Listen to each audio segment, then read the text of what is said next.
let me in.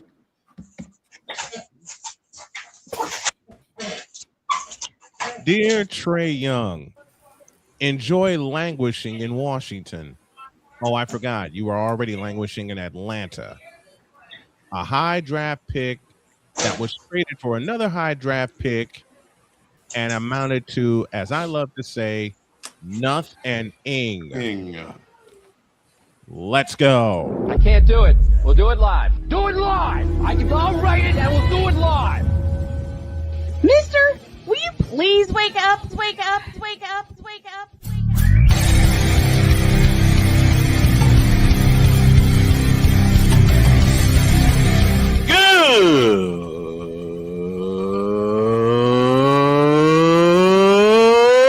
Good morning. Snowman here to all you Brock Purdy and San Francisco 49er haters. Shut up.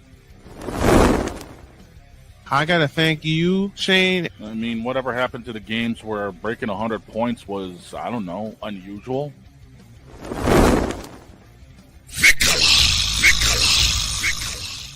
There was one word to sum up the All-Star weekend. Trays. Cause we take this job so serious. Splash Brothers, yes. Ray Allen, replace him with Steve Kerr. Reggie Miller, yeah.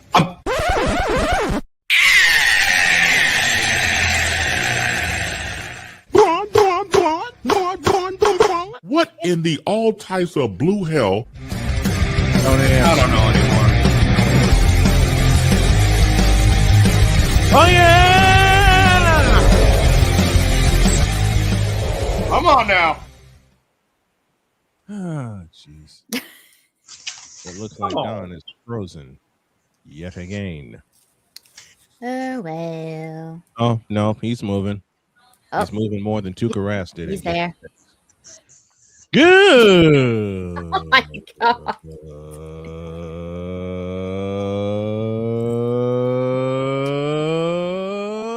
Good morning. And welcome to the tripped out Tuukka Rask Game 6 edition of Snowman in the Morning. Yes, I'm going to run with that joke. I can't help it. Glad to have y'all with us. This first hour is presented by Wanna Parlay, the world's richest parlay. And I kind of did a thing. Uh-oh.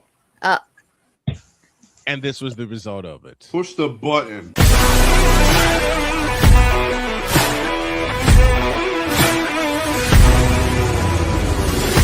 Football freaks, gridiron geeks.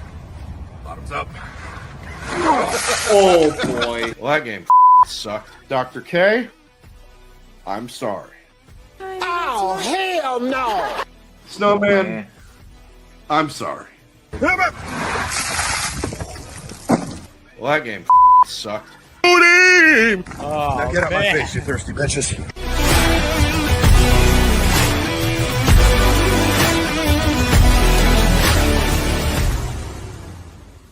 10 out of 10, no notes. Woo! I had fun doing that one. I had fun doing that one, and I knew the clips I was going to use, especially when I saw the best of from 2022, and Pizzle had to do the ice bucket challenge. I knew I was going to use those. The next to last edition, a regular season edition of Pain and Game Pick'ems, where he said push the button in honor of our brother Wise. Oh, wait. Pain and Game Pickups is yours, Pizzle. Yes. Yeah. I got a notey for that like the other night, but it was at like 1 a.m. my time. Yeah, we go Oh at my 10 God. a.m. Napoleon says Napoleon, not bad. Should have used pineapple. No, That's not really fair to do the ice bucket challenge in Florida. Yeah, it's not really ice there. It's all humidity. That sounds more like refreshing than anything. Mm-hmm. The ice melted by the time he dunked it over his head. Yes, it did. Not one bucket, two buckets. Two times. All right. Sorry, And of course, that now is going to become that now is going to become a thing in Jen's lexicon. All right, we got a couple of quick notes for you before we really get started with the show. Here's the whip around presented by Fanatics.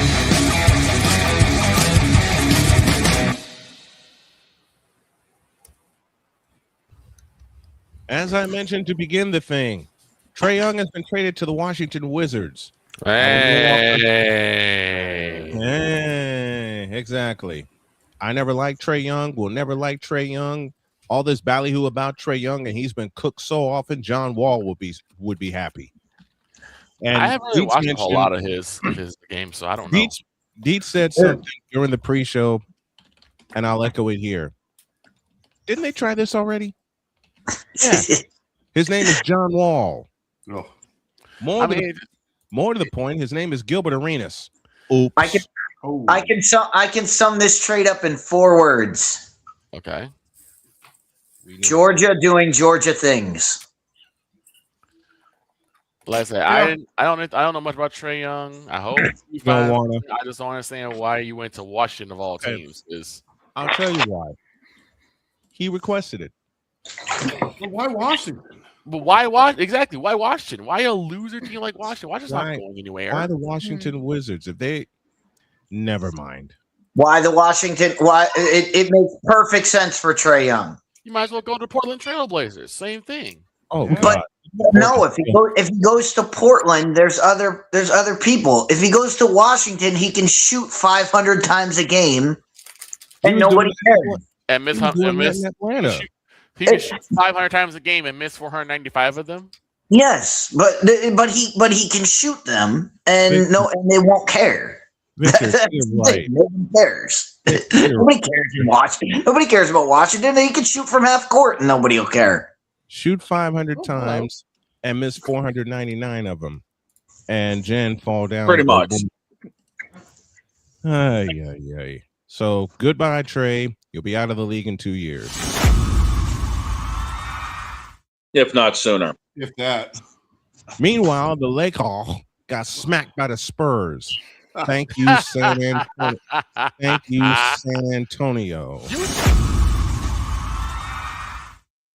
You should have did that game. I was asleep. Meanwhile, the game I should have done if I was awake should have been the Chicago Blackhawks blasting the St. Louis Blues 7-3. Oh, the revenge game. In front of 20,000 in front of 20,000 at the United Center. So they had a revenge game. Yep, big time revenge game. Nice. That's a whip around presented by Fanatic.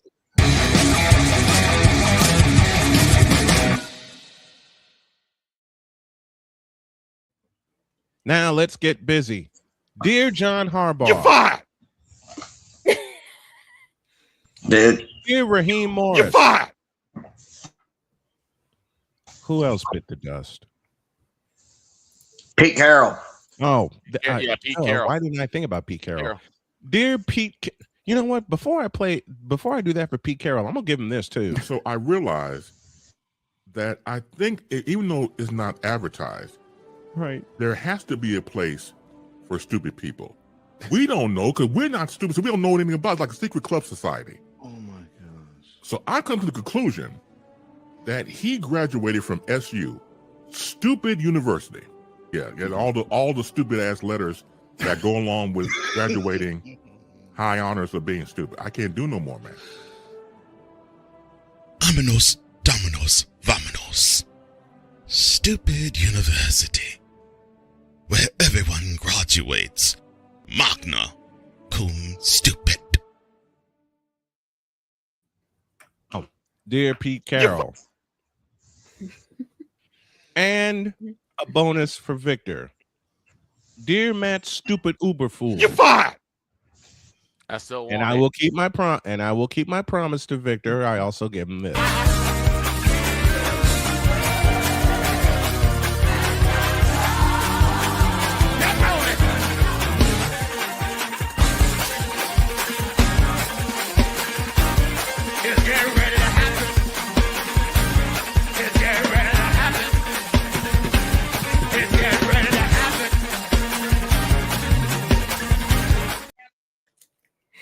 Yo, about that clip, I want you to make a promise to me, Snowman.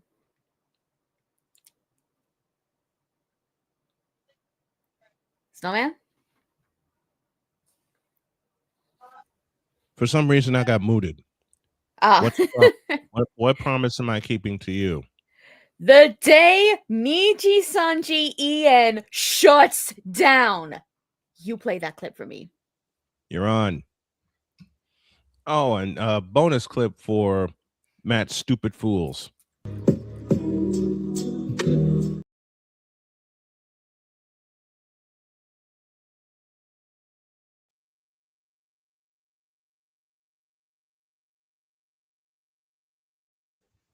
Okay, now I got muted. Didn't the guy in Arizona get fired too? Yes. Oh yeah. Yes. You're fired. Ganondorf. Now I got muted. I did too. Ganondorf. What is it? Who else got fired? Don't forget Brian Dable was already fired. Brian Dable was already gone. Steven Stefanski or Kevin Stefanski, whatever his name is, in Cleveland. Yes, Stefanski. Wait. Even Pizzle, this one's for you. Considering what happened earlier in the season, dear Cleveland, You're fired. There's never been a firing that's made me more happy than Uber Fools. Yeah, and the only one that came close was the firing of Brandon Staley. Now, before we get into everything else, Pizzle, what the hell's taking so long in Miami? I mean, everybody knows McDaniel's gone. Is he though? He's gotta be. Is he though? They got a new GM. They got.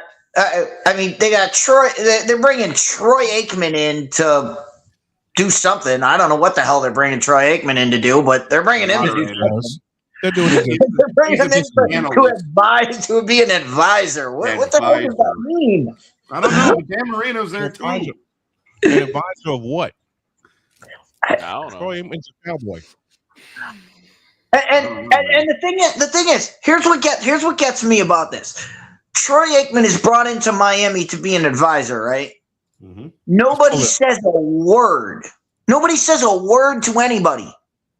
But when Tom Brady was, when Tom Brady being with the Raiders, ESPN threw a conniption because why is he in the booth? Why is he advising the Raiders? He's a broadcaster. Last time I checked, Troy Aikman's a broadcaster too. He just happens to work for your network. Right. Stupid. So if you're gonna get mad at one, you got to get mad at the other, or you can't get mad at either one. And you can't get mad at, or you can't get mad at either one of them. Mm-hmm. Yeah, that's the way I see it. If they want to get these guys help, go ahead. But then, DIETZ, what if we asked each other for 9 years? What's fair? Right? What's fair? It's more like the clip, but I don't need the clip to do it. It's more like, what are we doing? Yeah. You know what? That's what you need to ask everybody. What are we doing? Does anyone care? Somebody play the clip. Play the clip. You know what? I got to do it. What are we doing? As much as I hate this person, Stephen A. made a valid point. There's a place where they judge pigs. There's a place where they judge pigs. Oh man, not Screaming A. Smith. You know, I had so many people, family included, ask me why don't I model what I do after Stephen A. The answer is pretty simple. I actually know what the hell you actually know what you're talking about. Because you're not trying to stab everybody else in the back on the show. Absolutely. There's a reason Molly Karam's not there anymore. Right? And to think he was why Jalen Rose isn't there anymore. Oh, and to think he was dating her once upon a time. Oops. Ooh. The biggest coup that I've ever seen was Molly and Stephen A. taking out Jalen. Which is why I am not there. Well, here's the thing. Be there. Here's the thing. Stephen A. is not a play-by-play announcer. He's a commentary individual. That's it. Play-by-play is how I got started.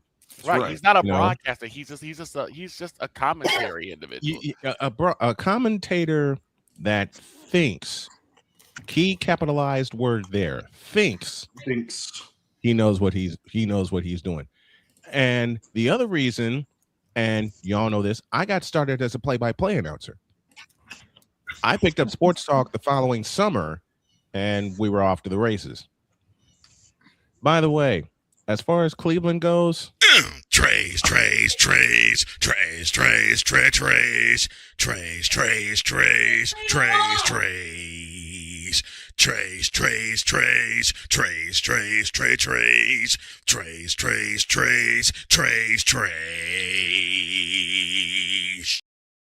Now, of course, I have Brown, that's for the Brownies. That's for the Cleveland Brownies. That's for the Cleveland Cadavers, and that's especially for the Cleveland Engines. Did we already say the Cleveland Browns? Yes. Yeah, the Brownies. What? But what? I mean, out of the guys we just named, I mean, how many did we just name? I mean, what, 7 or 8? There's like 7 or 8 coaching jobs open. Yep. Who wants them? John Harbaugh. Well, I mean, if you count the New York Giants one that opened up, yeah. John Harbaugh is going to be hired. John Harbaugh is going to be hired on Monday. I mean, on Monday, John Harbaugh will have a new job. And I can tell you where he may land. Guarantee. And I can tell you Monday where he. I can tell you Monday. 2 spots. There's 2 spots. Sorry, John. There's 2 spots. One. He's either going to the Giants or the Raiders. Yep. I say neither one. Giants or Raiders. That's it. Neither one. Neither one. A certain city's not going to like me for this, but this is for not having food in the vending machines. Cleveland. He's not going to Cleveland. John Harbaugh's not going to Cleveland.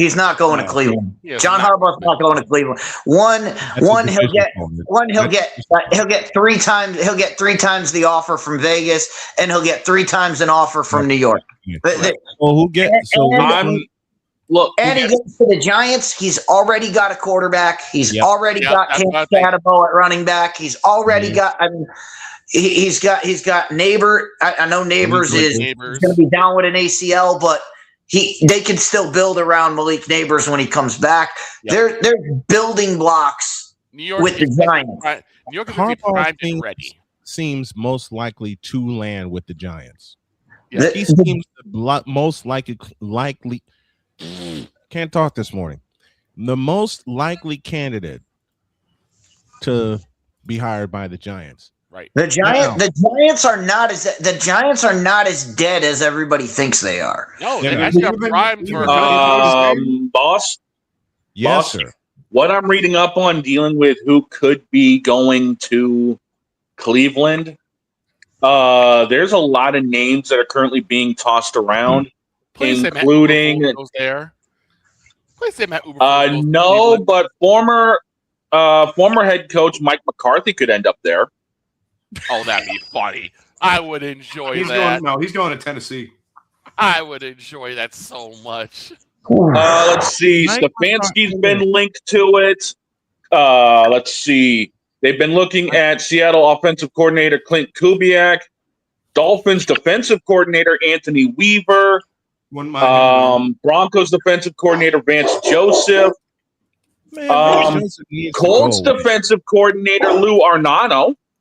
The problem with the Seahawks and the Broncos, the Seahawks and Broncos guys are going to be, if they do what they're supposed to do, they're still going to be coaching in February, and most of those jobs are going to get swallowed up. Yep. Who's got a dog barking? It's it's the dog. It's the dog with the dogs. Well, he mentioned the Cleveland Browns. The dog pound got involved. Exactly. See, You mentioned Cleveland Browns and the dog pound. Cleveland Browns and the dogs get involved, and they're still barking. Hey, funniest. Once again, here we go. I would say the funniest thing that's ever happened to the show for me was the first time Deb was on the show with me. And I think it was Desmond Ritter we were talking about. And all you hear is Deb say, well, Desmond Ritter could probably put some oomph to that offense. And you hear Canoli go, roar! Canoli went off. Canoli went off as if to say, don't you ever say that again. Don't you ever tell that lie again. Don't you ever tell that lie again. Oh goodness, Mike But McCarthy. the other thing about filling these jobs and who's going to go where. I mentioned this in Facebook or on Messenger last night. It's one of my football 101 things that we really need to talk about as the offseason progresses here. Mm-hmm. The NFL it's a double-edged sword. Yes. Because and Dog knows this really well. You can go from 4-13 to 13-4. Mm-hmm. You can do that in the NFL. Been there, Yes. done that. The problem is everybody thinks they're going to do that. Right. Case in point, the Chicago Bears. And if you're not smart about it, yeah, you can have a bounce back season and then be right back in the gutter and have your team gutted going forward. Victor, how many times have I said that throughout this season about the Bears? Yeah. And all of the Midwest Committee of Bear idiocy, and I want to use that as an example. Victor, how many times did I say it during when we talked about Micah Parsons at the beginning of the year? Yeah. How many times did I say the Dallas Cowboys with Micah Parsons are not Super Bowl contenders? They're not. So if you trade him and get assets, you're still not Super Bowl contenders, so it doesn't matter. Yeah, my only pushback is that it gets you closer. Is that because are you saying that the defense of the Cowboys is better without Micah Parsons? Of course they're not. But if you're sitting there saying, you know what, we need to sign Micah Parsons and lock him down, and if they had locked him down, and now they can't spend money on anybody else, they can't do anything else, they're not going to get any better anytime soon. And that's the thing with a lot of these teams a lot of the teams that we're talking about. A lot of teams thinking about the draft. Well, that's the thing. I was going to talk about this yesterday because we're supposed to have the guy with the Jets. I want to hear from the Jets guy we were supposed to have on yesterday. Yeah. I'll improvise. I want to talk. I want to hear from Ryan McCarthy. Well, I want to hear what their plan is, because are they planning on being a team? Are they planning on let's get a team that's ready for next year, or do they want to get a team that's ready for years to come? I can tell you exactly what the Jets' plan is. They're gonna go to their Xbox or PlayStation. They're gonna go to their Xbox. Madden. They're gonna pop in Madden 26, and they're gonna super sim their draft. That's what their plan is. By the way, Victor, hold up. Before we go to break, you guys really want to laugh? I'm looking at some of these other possibilities for head coach. You were talking about the Titans. Okay. Here's a laugh for you, Vic. Oh, okay. Jason Garrett. Oh my God! I'm not a Cowboy. I'm not a Cowboy fan. Tennessee just wants all the Cowboys coaches that they've started. What is going on here? I have no idea. But before we go to break, this is why I asked this. The Jets need to figure out what they want to do, because they have a guy in Garrett Wilson. Mm-hmm. Who is a great wide receiver. Oh, yeah. But if they don't plan on being a great team next year, guess what? That guy's he ain't.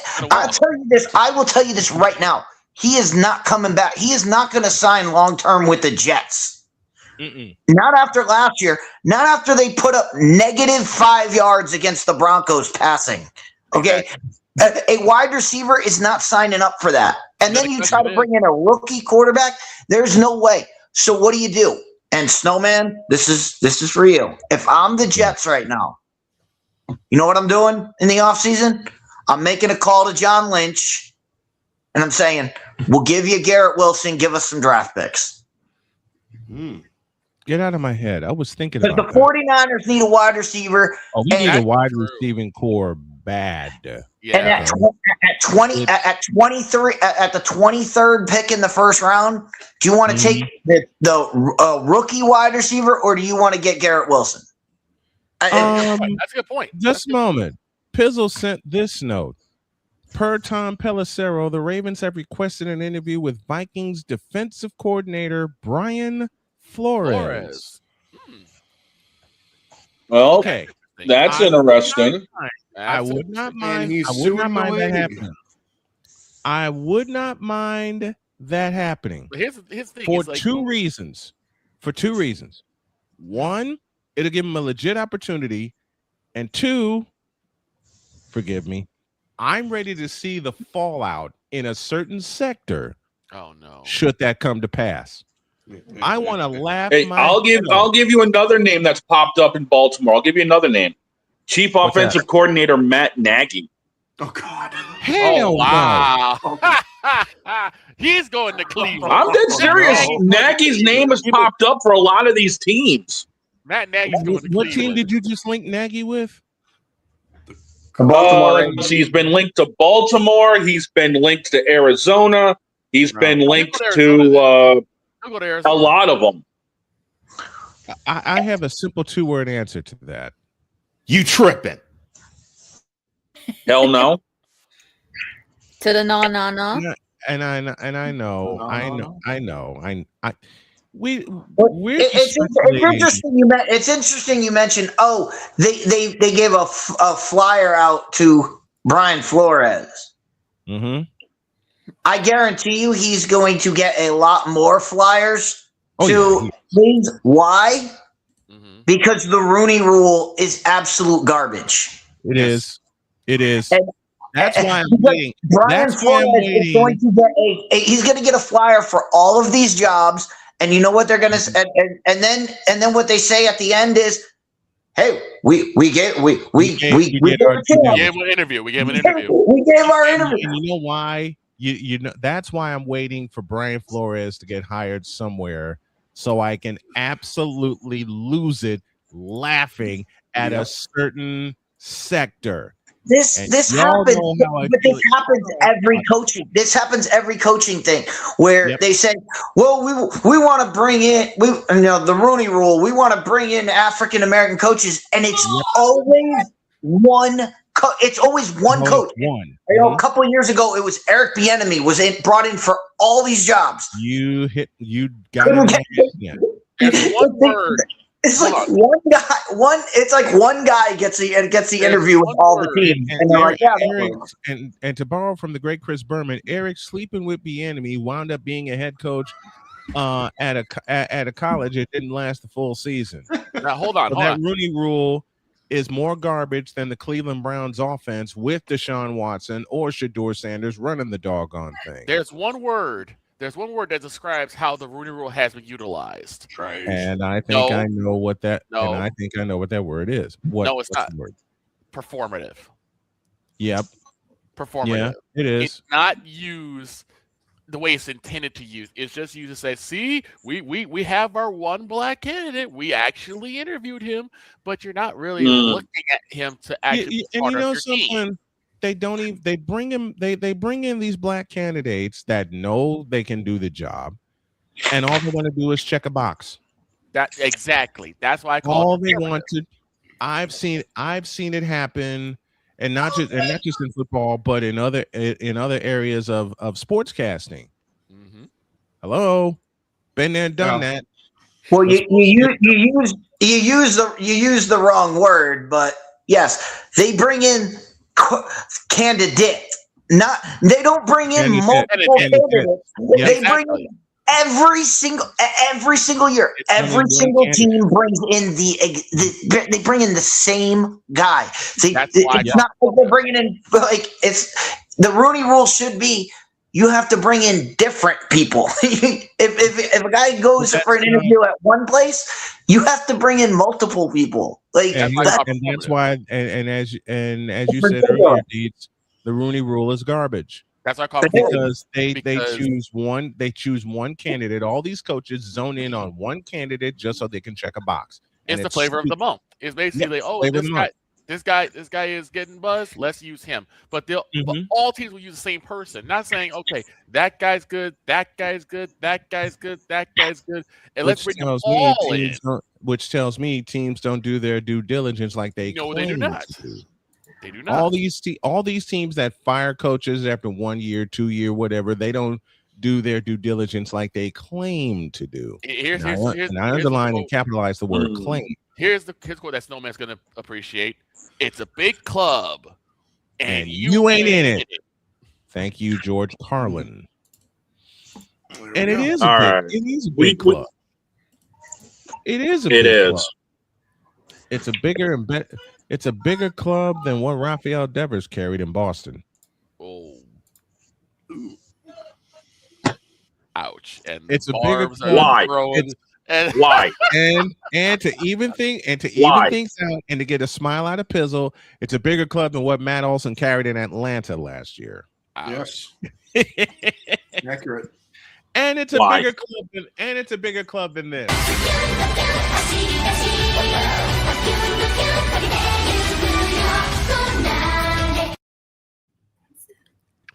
It's a bigger club than Sammy Sosa when he corked his bat.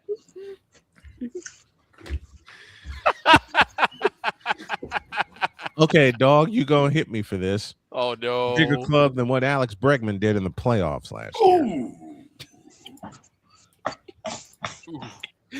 Whenever you are in distress, take off your baseball cap and throw it in the air.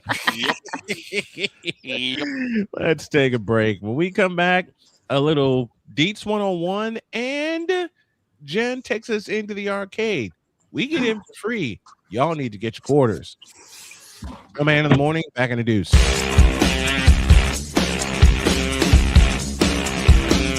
This is Snowman in the Morning. Whether it's news, the largest egg producer finds bird flu in chickens at a Texas plant, weather, devastating tornadoes rip through the heart of the United States, inspiration, a breast cancer survivor completed the journey of chemotherapy, and now begins a future one of matrimony, or sports. Michael Jordan is shown on a photo with Diddy. LeBron James has a video extolling the virtues of a Diddy party. This has been yet another beating a dead horse presentation. We got you covered. BS3 Network, in association with Comey Media Incorporated, proudly present The Morning Shift with Cole Johnson. Live every weekday at 8 a.m. Eastern, 7 a.m. Central.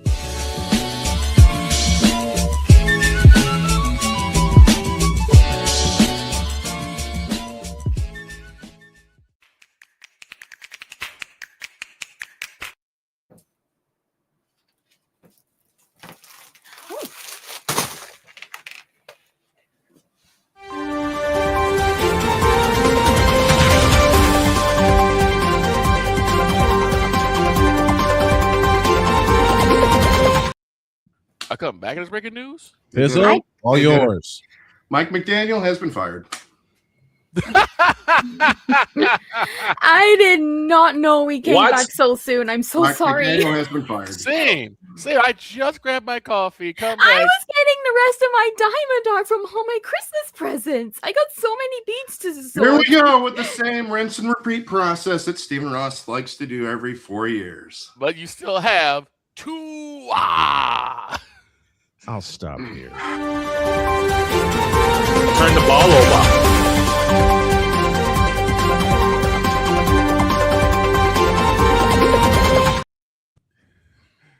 Because you still got two. Hey, yo, DIETZ. This is a joke. You missed it. This is a joke. Pizzle, DIETZ just came back. Pizzle, you're gonna have to say it again. Say it again. Mike McDaniel has been fired. I did it again. I did it again. I did it again. He predicted it again. I did it again. I fired somebody again. Add it to my resume. Hey, Snowman, Swami. He needs to get the hat that Johnny Carson had. Yep. Wait, does that mean if DIETZ fires someone, they actually do get fired? More times than not. This is stupid. So does you know what, that Pizzle? mean? So You know does what, that Pizzle? mean? You're absolutely right. You know what, Pizzle? I agree. I agree for this reason. Since McDaniel got there, he's been handcuffed. Yep. Yes. He has not been allowed to turn the ball over. to turn the ball over. And they're not going to draft another quarterback because they either feel for Tua or they trust Quinn Ewers. I think it's the latter. So Mike McDaniel's been handcuffed ever since he got there, and he has been required to agree with the brass when they say they believe in Tua, which we all know is BS because he doesn't. You know what I kind of And wish he has for? no reason, and he has no reason to. You know what I kind of wish for, Snowman? I kind of wish that Mike McDaniel gets a press conference after he's been released, and he just does a Bret Hart rant. And just goes completely off. Yeah. He deserves to. Yes. He Yes. deserves to. Bleep bleep word for it. This is bull bleep. But that's not true. I mean, who's in charge of the offense? Mike McDaniel's in charge of the offense. You know, you have running backs back there that you can hand the ball off to. Pistol's calling timeout. Pistol wants give us John Harbaugh. Well, here's that ain't gonna happen. Is the thing. Unfortunately, That I like. That would be Give us John Harbaugh. Pizzle, that would be a great match, but given the Miami Dolphins brass, But wait, there's more.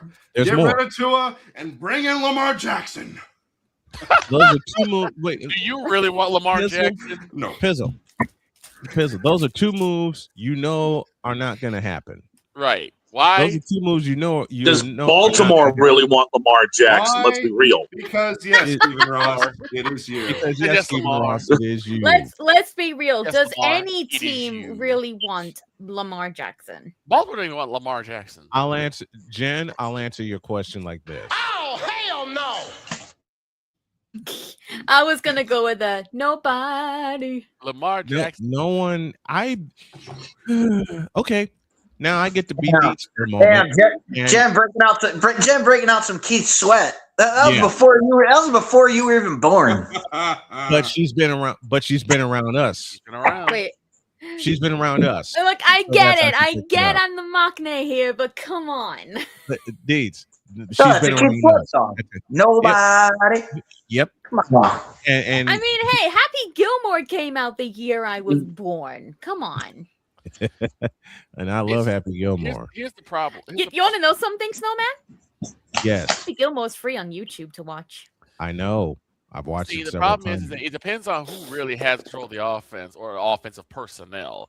Is that the coach or is that the general manager? Because remember, we at the Bears, we had a general manager who trusted Rex Grossman and Cordell Stewart and Jake Cutler. Oh God. And you had good coaches like Lovie Smith. Lovie Smith. Handcuffed to Rex Grossman. Exactly. And when I say handcuffed, I mean exactly that. Handcuffed. They are handcuffed. They were This is a handcuffed to Rex mercy. Grossman. This is a mercy for Coach McDaniel because he needed out. He needed somewhere where he can actually be free. Thrive. But again, he didn't have to call 50 passing plays a game. He didn't have to call passing plays that have Tua standing in the pocket for 3 to 4 seconds. There's a lot that McDaniel put Tua in bad situations, and Tua made him worse. Is that McDaniel or is that the offensive coordinator? It's McDaniel. McDaniel's the head coach. You're the head coach. When you design things in the offseason, no coach is like, hey, you know what? I'm the head coach. Offensive coordinator, go do what you want to do. So that's why they have the head. That's why every coach has the headset on, because when a play comes in, and if the head coach is like, that's a terrible play, the head coach goes, don't run that, run this, and that's why they all have those sheets in front of them. And Mike McDaniel ran that offense. He designed that offense. He ran that offense. He told the offensive coordinator what to run. Question. I guarantee. So do we? Who do you blame for the Cowboys' offensive woes then? Just a moment. We were talking about Lamar Jackson a moment ago. And Damian, you ain't gonna like me for this, and good morning to you, sir. Lamar was ruined. Lamar was ruined when he first came into the league. 2 reasons. 1, he only played 2 years at Louisville, and 2, I'll give you 2 words: Greg Roman. And no, I'm not leaving the Cowboys. I'll agree with that. I told you that we're not. That Chargers playoff game ruined Lamar Jackson. His rookie year when he played against the Chargers and ran all over them, and everybody was like, "Wait, what?" They thought he could do that forever. They basically treated him like the new generation of Michael Vick, which once again leads to your question, DIETZ, that you asked earlier. Who was the offensive coordinator? Greg Roman. Yep. You know, another quarterback. A little bit of knowledge here, since some people offline don't think I know my stuff. You know what other quarterback Greg Roman ruined? 2 more words: Colin Kaepernick. Colin Kaepernick. Same situation. For the exact same reason. DIETZ mentioned the game where Lamar ran over the Chargers. It's the game where Colin ran over the Packers. Yeah, and then the next year in the playoffs when they ran into the Buffalo Bills and the Buffalo Bills didn't let them run. Nope.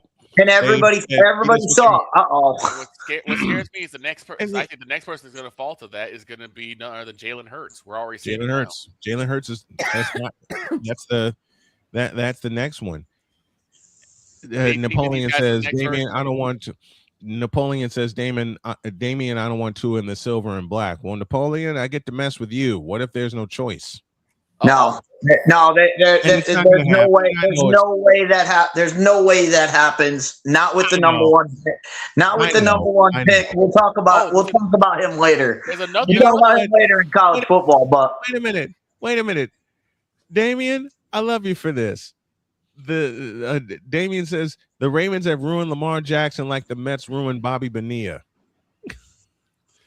Look, finally, something you two can agree on. How did the Mets ruin Bobby Bonilla? They paid him $1 million for 35 years. They made Bobby Bonilla a multi-hundred millionaire. And Bonilla did the smartest thing and deferred a lot of that money he was getting from the Mets. He said, you're going to pay me $1 million a year for 35 years not to play for you? Okay. That was the greatest deal ever until Shohei does the same thing, and Shohei's gonna get $1 billion for like 40 years. Hey, what's wrong with Shohei Ohtani? Well, Shohei is smart. Shohei is playing his butt off. He's got multiple MVPs. He's back-to-back world champions. He is a 2-way player that's the best in the league right now. And when he decides to walk away, and it's going to be his decision, and he's going to retire a Dodger, he's not going anywhere. He's going to retire. He's going to retire a Dodger and be up in the Raptors with Vince Scully, Steve Sachs, Steve Garvey, and the rest of the great Dodgers. Plus, on top of that, with the money that the Dodgers are bringing in from just these 2 world championships alone, they could pay him $1 billion a year for the next 35 years. And there's no way they pay out that contract. So it's going to be a Bobby Bonilla situation where Shohei Ohtani's his grandkids' kids are going to be getting money from the Dodgers. Yep. That's how long that's going to be deferred for years on it. Hold up. Jen, what was your point? Not to mention the amount of money that the Dodgers get from the yearly HoloLive night every July. Right. Yep. Speaking of, I wonder which 3 are going to be chosen this year. Well, I know we're still like a few months out from finding out, but I kind of want to make predictions on it now. Well, I'm not going to allow you to. I said predictions, not bets. Well, I'm still not allowing you to until I do this.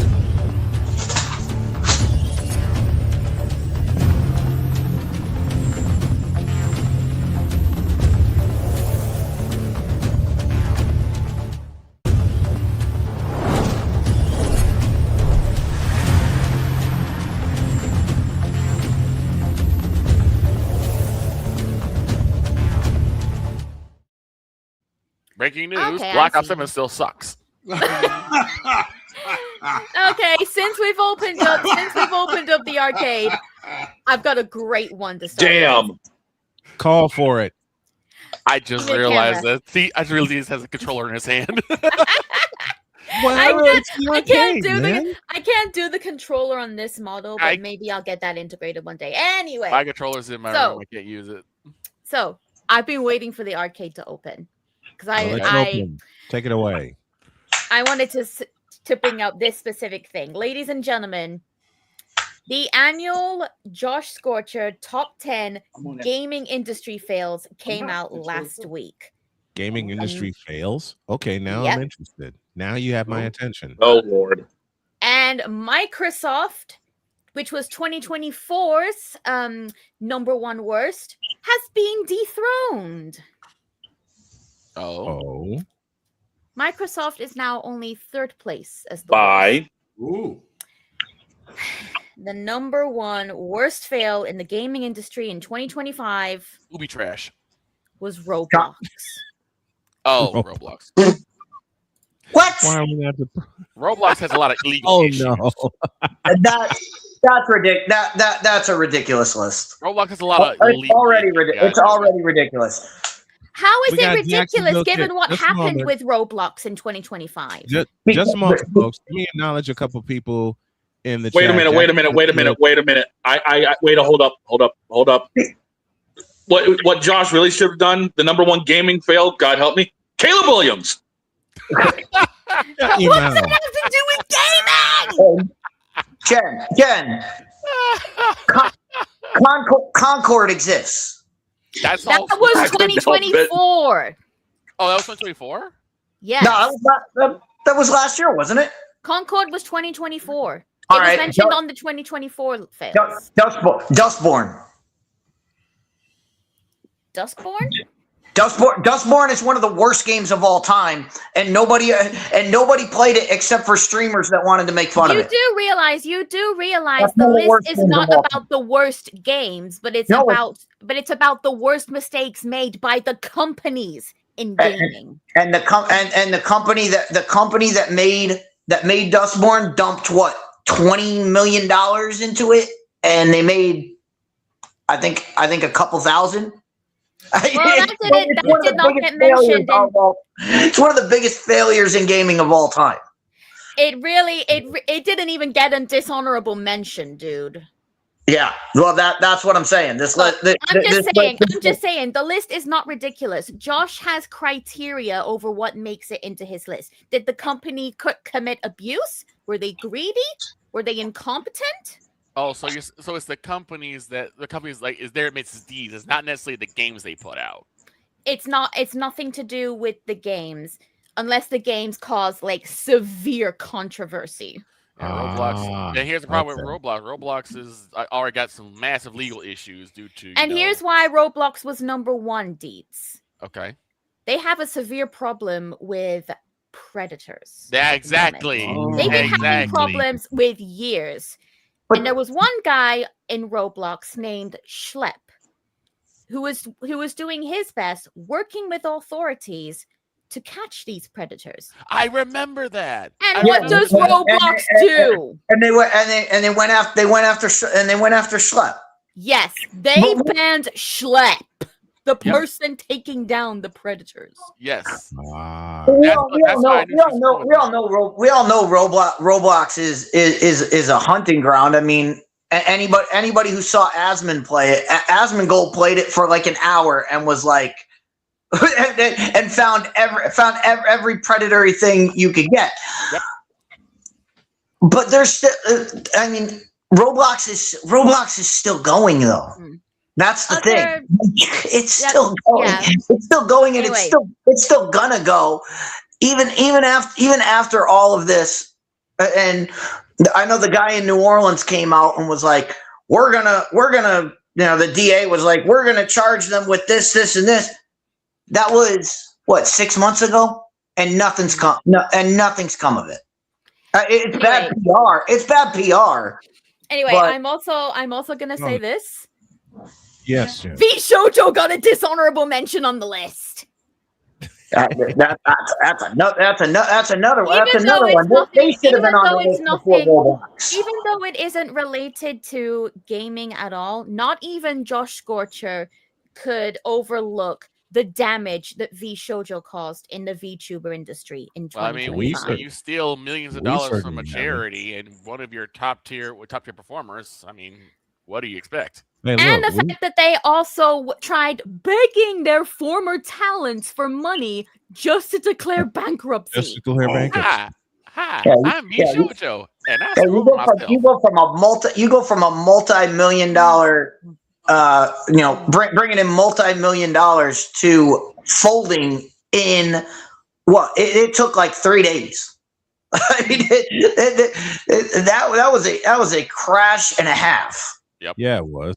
Yeah. Yeah, it was. So that VShojo definitely should have been on the list. But all right, so we got Roblox. They were a dishonorable mention. Anyway, who else was on the list of failures, though? Other fails include the following. Number 10. The lies and misinformation that fans spread about Nintendo, specifically about the Switch 2 and other things. Huh. Really? Mm-hmm. Okay. That's surprising. Number 9. Sony. That's not surprising. Number 8. Gaming journalists. That's also not surprising. That should have been way up the list. Number 2. Yes. That should be number 2. That should have been way up the list. Up the list we go. Number 7. Okay, number 7. Crafton. Who? The company that in 2024 was praised as the company that saved Tango Gameworks and Hi-Fi Rush from being shut down by Microsoft. Oh, dear me. And in 2025, God, they went full AI. Oh, God. Number 6. Number 6. Are you ready? Yeah, I'm ready. Number 6. The issue with being unable to play adult-rated games on itch.io and Steam. So, Collective Shell. Basically, they were making it so that you couldn't buy any like adult-rated games. Right. And the problem even stemmed out to like horror games. Yeah, that was it. That was it was an Australian activist group called Collective Shell. Collective Shell? Did I pronounce Collective that right? Shell. That sounds like a punk band. All right. Are you ready? Number Shut up, 5. Pizzle. Number 5, a familiar face on the list. Nichi-Sanji.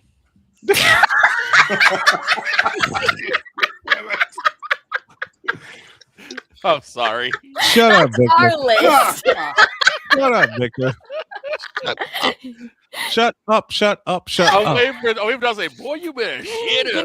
You know what? Coming soon, Genevieve Yoso's list of top 10 worst VTubing fails. Hey. I'll help you down for with that that list. I'll Go help ahead. you Number with 5 that. is. Anyway, And number 1 on that list, God help us, Kyler Murray. Cam Williams. All right, anyway. Number 5, Ubisoft. Really? They're only at 5? Only number 5. I would put that at least 4 or 3. Number 4. Number 4, the mass layoffs. Oh, yeah. That was around 18,190 workers across 20 companies were fired in 2025. Ubisoft and all laid Activision. All laid off and replaced with AI. Oh gosh! Didn't the same thing with didn't Activision also lose like people like that for that reason? Every company slashed. Wow. Every single company slashed. Number 3. Number 3, as I mentioned, Microsoft. Okay. Mm-hmm. Number 2. Sweet Number Baby Inc. 2. Gun Run. I said Sweet Baby Inc. That's a good one. Sweet Baby Inc. Should be on that list. Number 2 was the misuse of AI that occurred during 2025. Okay. Yeah. Okay. And number one. Dishonorable mentions first. Obviously, Shoujo. Yep. Shoujo, Gun Run, Niji Sanji. Are you ready? Are you ready for some of the ones? Yes, go ahead. Yeah. The next one is Pirate Software. Really? The content creator. Oh, okay. Yeah, because he got steamrolled by Stop Killing Games. Condemns Stop Killing Games and blames internet for firing. Wow. Damn. Next, we have in the dishonorable mentions Warner Brothers. Wait, what? Why? Shuts down 3 gaming studios and, of course, the Netflix acquisition. Okay. And was there any mention of Suicide Squad Kills the Justice League? Yeah, because that was bad. Because that was Warner Brothers Gaming. 2024. See the 2024 fails list for that, number 5. That was 2024. Okay. All right. Next, Sega. Mostly because of the Crush 40 lawsuit. Okay. Oh boy. Next one. Gearbox. Gearbox. Borderlands 4 and Randy being Randy. And I thought Borderlands 4 was going to be better. Georgia being. DIETZ, this is for you. That sounds like Georgia. And Georgia. finally, did you really think that was going to be a good game when the lead producer is leaving sticks with porn in medieval times? I mean, come on, come on, Ray, come on, get it together. Oh gosh. Jen. And also another quick dishonorable mention that was used as a fake out number 1. Okay. The Game Awards.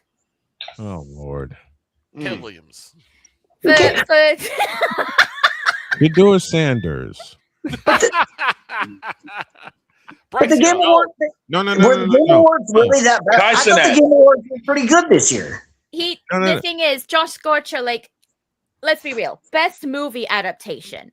Mm-hmm. Sonic 3 was snubbed. Oh.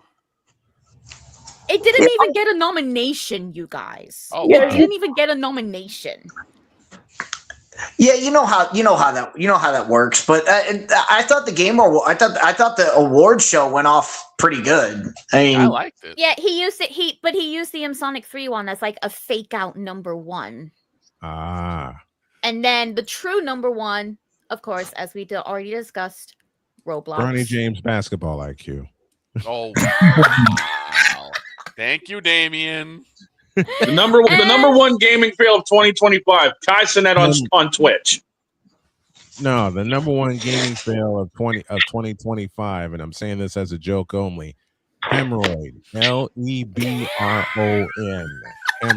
I'm surprised the number 1 gaming fail is in Black Ops 7. Because Kyler Murray's playing it. Black Ops 7 could be a good one. Could be on there. There's also I'm also saying this. Josh Scorcher also announced that on February 1st, he's releasing a list of the top 10 best games of 2025.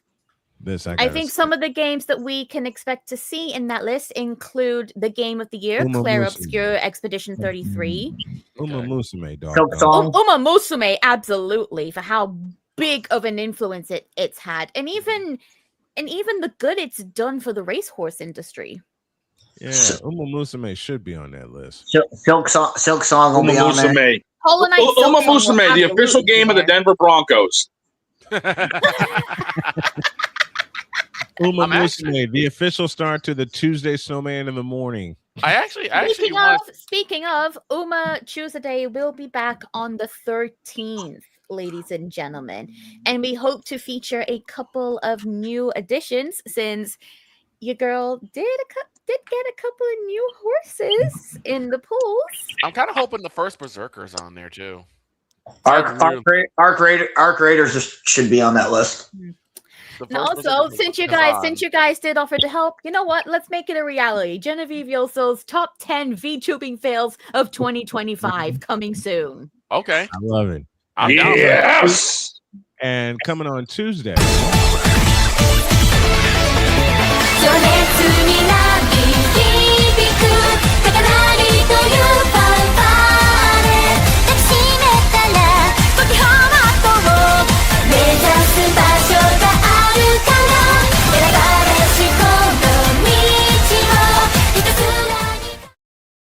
Yeah. And Jen, I playfully say, the hell with you for getting me hooked on that song. Now it's a part of my warm-up when I'm editing. Darn you. Hey, yo. I mean, hey, Next Frontier is my favorite song, and I'm glad it's now your favorite song as when well. I'm here editing, it's one of the 5 songs I have looped I should in. introduce you to a couple other of my favorites from Uma Musume as well, especially Winning the Soul. Next Frontier is my hook. That's the arcade for this Thursday.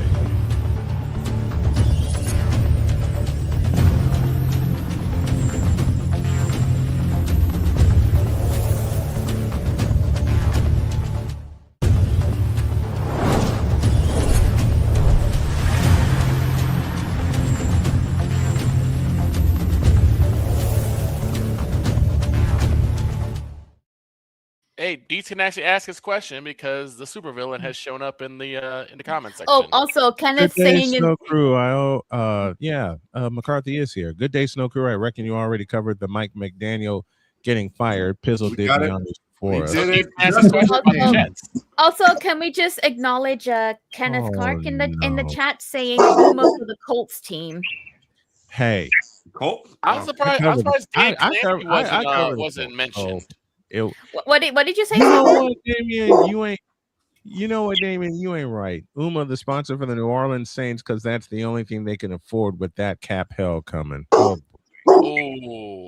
yeah. The Saints do have a cap hell. Damien, I don't think even Goldship would be crazy enough to want to sponsor the Saints.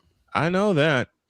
McCarthy, the Jets have the opportunity to do the funniest thing ever. I already said what's going to happen in terms of the draft. They're going to go on Xbox, pop in Madden 26, and super sim their draft. And turn the sliders all the way up, right? Jets have the opportunity to do the funniest thing ever. What? Go 0-17 for what the is first this time ever next opportunity? season?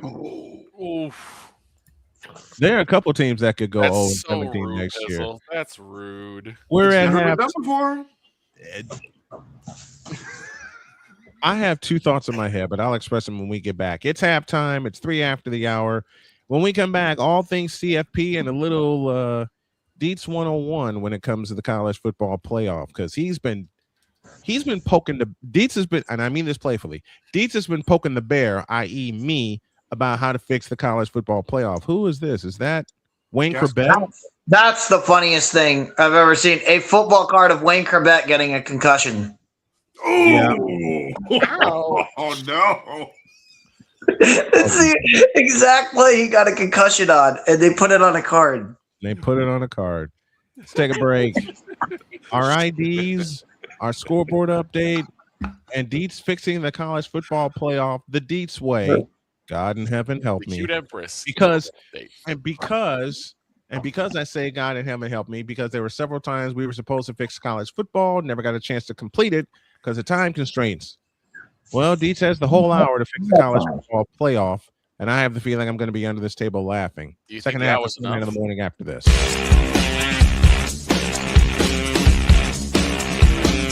This is Snowman in the Morning.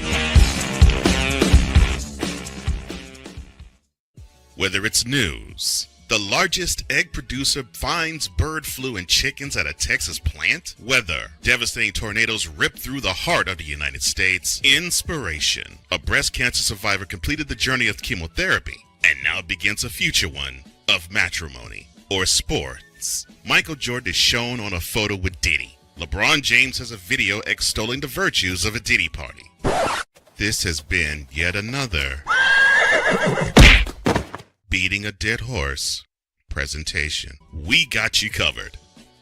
BS3 Network, in association with Comey Media Incorporated, proudly present The Morning Shift with Cole Johnson.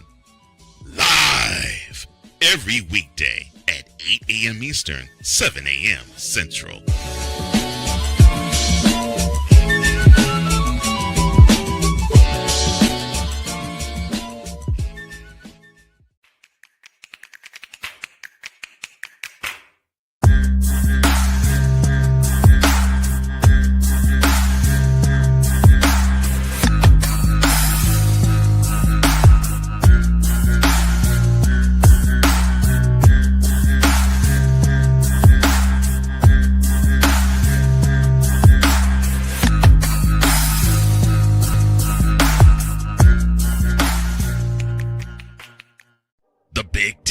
You can say you're not impressed. You can say you're not happy. You can say all these things, but no, whatever the case may be, the Buckeyes are on top of the football world. And it's just where it is. The SEC. And what does Georgia do?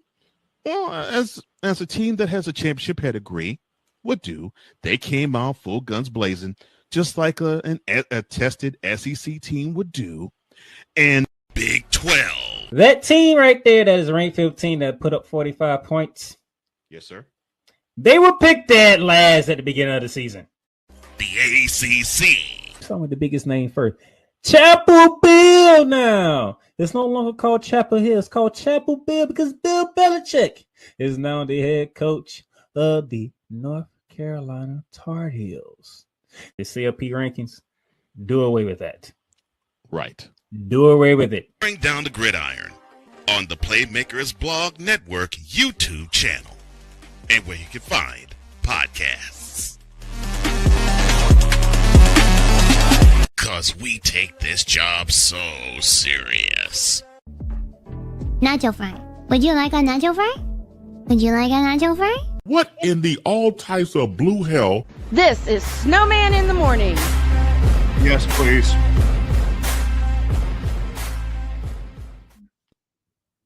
We love you, Gura! I forgot I did that one. 1, 2, 3, cap. 1, 2, 3, cap. Nacho fry. Would you We owe like a you nacho fry? We owe you an ID. This is Snowman in the Morning. You're listening to WQVZ, 1700 AM Mission Radio. You like that? You like that? 1107 is your. Oh, good lord. What? What? So I made an edit. 1, 2, 3. 1, 2, 3. Kick. 1, 2, 3, cap. Augury fat.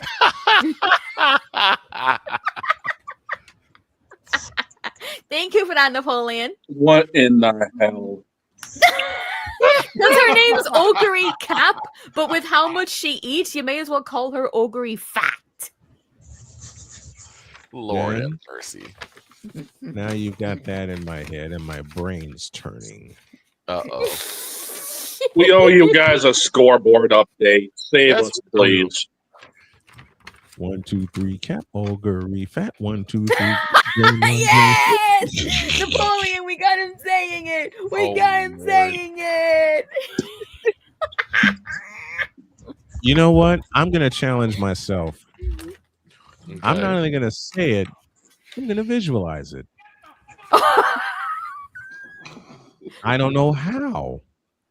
I really don't know how. All right. Time for a score. Give me this button here. Yeah, I'm gonna visualize that too. Give me instead of give me this camera, it's gonna be give me this button. Okay. 1, 2, 3. 169. Where's number 1 here? It's stuck. It's stuck. Yeah, it is. It's stuck. Time for that Snowman stuck. Geek Scoreboard Cutie Let's go. Empress update. Who moved my dog? There it stand in is. the truck? You know what? You know what? You get both of them. I ain't been in your truck. You know what? I'm gonna do this. That's for in you, like- Vic. Oh, He's very Lord. angry with me. I'm expecting a couch in my future. You're expecting a couch. Speaking of which, seriously, Jen never responded to what I put in the Discord chat during Christmas. Wait, what? Yeah, I was when I got up for Christmas, I said, Merry Christmas to everybody, and I said, especially across the pond, to the cute queen of all cute queens. And the first thing that came up was Napoleon saying, I hope you want couches for Christmas. Because you're getting 2 or 3 in your future. I'm like, maybe so. All right, let's do this. Let's do this scoreboard update. We'll right. start in the NBA. It was the Pistons over the Bulls, 108-93. Nuggets over the Celtics, 114-110 in the old Boston Garden. Spurs 107, the Lakers 91 at the old Hemisphere Arena. The Warriors get back on the winning track over the Bucks, 120-113. Steph Curry had 31 in the win. Hey. Raptors over the Hornets, 97-96. It was the Sixers by 21 over the Wizards, 131-110. No more ice train Atlanta, but they froze the Pelicans 117-100. Magic won better than the Brooklyn Mets 104-103. Is the New York Bricks over the LA Clippers 123-111. Suns over the Grizzlies 117-98. The world champion Thunder keep on rolling 129-125 over the Utah Jazz. And it was the Portland Jailblazers over the Houston Rockets by 1. That final was 103-102. Tonight on the hardwood in Charlotte, the Pacers travel to meet the Hornets. The Heat come to the Windy City to face the Bulls. The Cleveland Cadavers, the Wannabes, face the Minnesota Timberwolves. And the Dallas Mavericks face off against the Utah Jazz. I'm sorry. Beat the Heat, Bulls. Beat the Heat. And in the NHL, Stars over the Capitals 4-1. Ovi, goal 9-15. Canadians over the Flames 4-1. Blackhawks over the Blues, as we mentioned, 7-3. The Utah Mammoths over the Senators 3-1. Sharks over the Kings 4-3. Wow, the Sharks won a game. The Sharks won a game. Tonight on the pond, it's the Flames taking on the Bruins, Panthers, Canadians, Canucks, Red Wings, Sabres, Rangers, Maple Leafs, Flyers, Devils, Penguins, Ducks, Hurricanes, Islanders, Predators, Oilers, Jets, Senators, Avalanche, Blue Jackets, Golden Knights, and your nightcap, Wild Kraken. That's going on right now. Let's take a look real quick at women's college basketball while we have a couple of minutes. It was UConn over St. John, the top-ranked UConn Huskies over St. John's, 88-43. Cincinnati downs Iowa State in Cincinnati, 71-63. TCU takes out Oklahoma State, 73-61. Texas Tech over West Virginia, 71-66. And Ohio State, unfortunately, beats Illinois, 78-69. That's your look at your top 25, and that's the SeatGeek Scoreboard Cute Empress update. Scoreboard update. I still hate you guys for calling me cute. I'm not cute. You are cute. Yeah, you are. I'm not. Especially that new model. Folks, Right? folks, 11 out of 10. No. Jen, do me a favor, hon. Look at the camera, will you please? What is it? Look at the camera. Thank you. What? Now, y'all tell me this ain't a cute face here. Busted. I rest my case. I rest my case.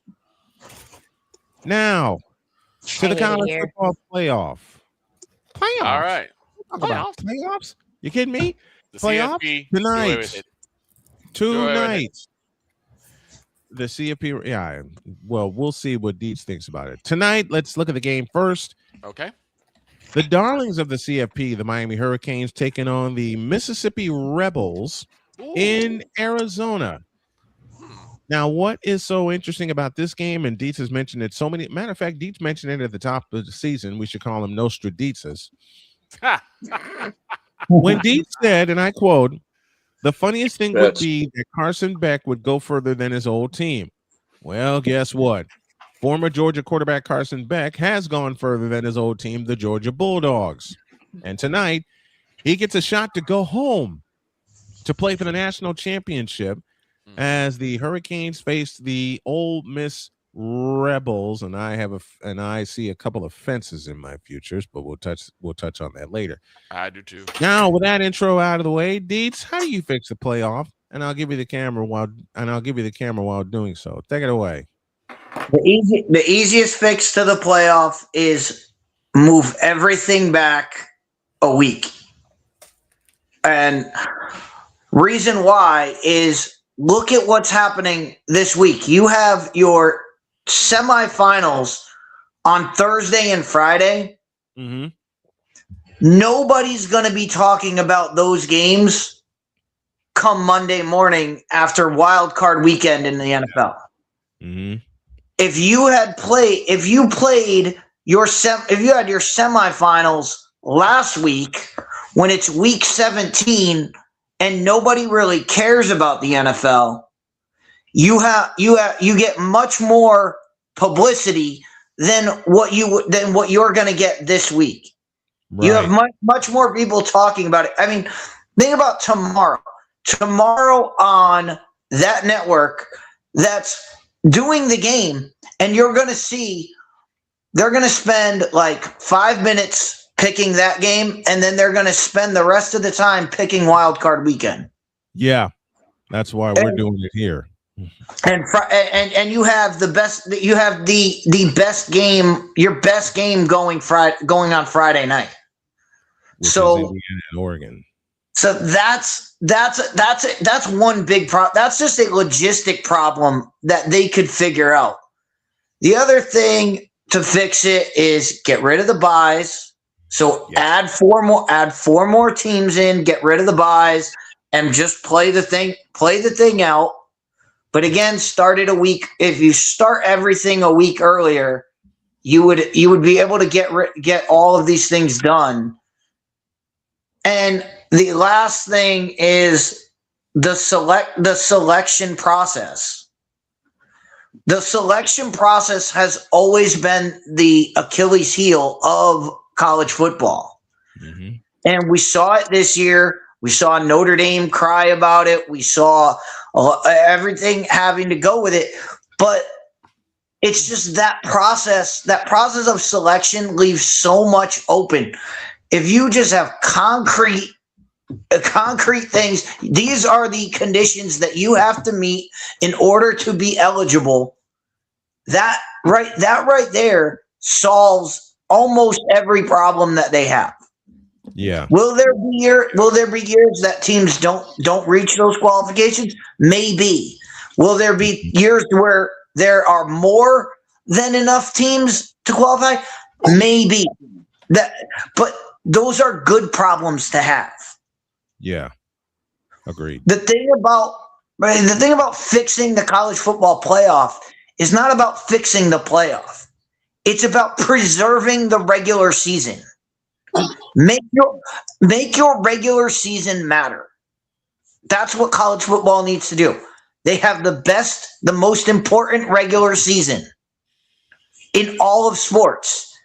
And they're ruining it for like 5 games in January. And that's not a good business model. You're going to lose a lot because we saw it again this year. There wasn't that much talk about college football during the regular season. Right. So you're losing your legitimacy by having this playoff and having it the way that it is. And you're right, DIETZ. They don't on the big networks, if you want to call them big networks, they don't talk about college football throughout the season. And I was going to add, except us, we do here. But they talk about it like once in a blue moon, or they'll touch on it one day. Mm-hmm. They'll pick one day and be like, all right, we're going to do college football that day. It's like that, and the rest of the time you're getting swallowed up by the NFL. Yeah, that's what's happening. If you change the model, and the other thing is get rid of the stupid show the stupid rankings release show. Yeah. Get rid of that, because that's what threw everybody into a tizzy. Because all of a sudden Notre Dame was 8 or 9 for like 3 weeks in a row, and then all of a sudden they were 12. Yeah. Like, what are we at that point? You're like, what are you doing? The rank, you saw that the ranking show means nothing. Mm-hmm. So I mean, those are the easy fixes. The hard fixes are conference realignment. Get rid of the championship game. Get rid of championship games. Get 8 conferences that are, as I call them, divisions. You can keep conferences. You can have different conferences in different divisions, but have it set up so that everybody plays each other. You don't need championship games. You get an extra week of playoff, and that allows you to get your playoff done in December, when the NFL is at its weakest. Yeah. and then you can have, you can still have your biggest games on New Year's Day, where you dominate on New Year's Day. You have your biggest games, your semifinal games can be played then, and then you can figure out a time in January that's best to play the national championship game. So what would be the best? What do you think would be the best night for them to play the championship game? I would say the best time. When's the best time to play the championship? Probably right after either right after championship Sunday. Okay. Either right after, because the Super Bowl takes it's 2 weeks till the Super Bowl. Right. So you can have that your championship game is going to be that night, and then it'll be covered for that rest of that week. Okay. And yeah, people will be talking about the Super Bowl, but they won't be focused on the Super Bowl until the following week. Because usually it takes a week for everybody to get ramped up for Super Bowl coverage. Mm-hmm. So you can dominate that week. Or and you're only dealing with two. You're only dealing with two. Like there's only 2 NFL games. Like this weekend, you're dealing with 3 games on Saturday, 3 games on Sunday, and 1 on Monday. Yep. And yeah, so there's a lot of NFL that you have to deal with. The less NFL there is, the better it is for college football. Yeah, the more Let me get Dog's thoughts on. Let me get Dog's thoughts on this. Dog, what are your thoughts on what Dee said about how to fix, not necessarily how to fix the playoff, but how to fix the playoff. I mean, scheduling wise, it works. I mean, you think about it. February sports wise is loaded as it is. Way too loaded. Yeah, it is. You got the Super Bowl. You've got spring training. You've got the NBA going into its All-Star weekend. You've got NASCAR getting ready to kick off. You've got so much going on. Plus, you got the that January has to be a statement month. Plus, you got the preamble towards March Madness. Like everyone's exactly. You've got the rest of you got the college teams getting ready to start making their moves, trying to get into March Madness. Right. And all those conference tournaments, beginning with the lower level conference tournaments, are getting ramped up in February also. Not to mention the NHL starts. February too. So January has to be the statement month for college football. So why not, instead of trying to fight with the NFL playoffs, because everybody knows that, even with a game behind the paywall, that these games are going to kill everybody in the rankings. They're going to kill the ratings. No, you're not. Why not try to find the day where you can put your absolute biggest game, put your championship game on there, so all the eyes are on you. Correct. Right. It just makes more sense. And they're playing the championship game. They're playing the championship game on a Monday. That's the other thing I was just going to get to. You play every single game Saturday college football. Right. And then your championship game's on a Monday? On a Monday. Makes no sense. Put your championship game on Saturday and lock down Saturdays.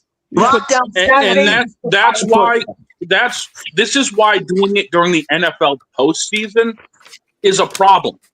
Yeah, because you're either looking at a Saturday or Sunday postseason game for the host city if it's in the same city as an NFL team.